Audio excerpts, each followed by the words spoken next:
ముఖ్యమంత్రి కేసీఆర్ చేస్తున్న అభివృద్ధి సంక్షేమ పథకాలకు ఆకర్షితులై యువత బీఆర్ఎస్ లో చేరుతున్నారన్నారు పెద్దపల్లి ఎమ్మెల్యే దాసరి మనోహర్ రెడ్డి. పెద్దపల్లి జిల్లా సుల్తానాబాద్ మున్సిపాలిటీ 9వ వార్డు కౌన్సిలర్ లక్ష్మీ కుమారుడు బీఆర్ఎస్ లో చేరాడు. ఆయనతో పాటు కాంగ్రెస్ బీజేపీలకు చెందిన 200 మంది యువకులు బీఆర్ఎస్ తీర్థం పుచ్చుకున్నారు. వారికి ఎమ్మెల్యే గులాబీ కండువా కప్పి పార్టీలోకి ఆహ్వానించారు.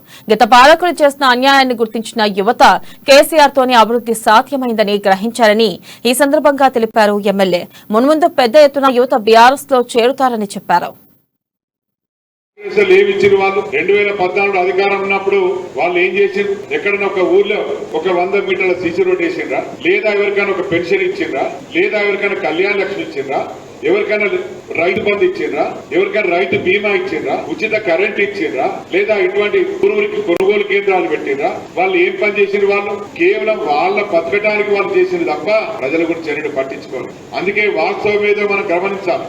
ఇవాళ ఏం ప్రజలు ఎంత మేలైతుంది, ఎవరి వల్ల మేలైతుంది, మరి ఇలా కేసీఆర్ ద్వారా మనకు ఎంత మంచి జరుగుతా ఉంది అనేది ఒక్కసారి మనం ఆలోచించుకోవాల్సిన అవసరం. దీన్ని దృష్టిలో పెట్టుకునే ఇవాళ మీరందరూ కూడా గ్రామ గ్రామాలకి చర్చ పెట్టాలా. ఇవాళ మా మహేష్ మరి యువకుడు మరి చాలా చక్కటి ఆలోచనతో ఇవాళ తనకంటూ తన వ్యాపారం చేసుకుంటూనే ఇవాళ నేను కూడా ప్రజలకు సేవ చేయాలన్న ఆలోచనతో పార్టీలోకి రావటం సంతోషం. అతను నేను స్వాగతం చెప్తూ ఇవాళ అతను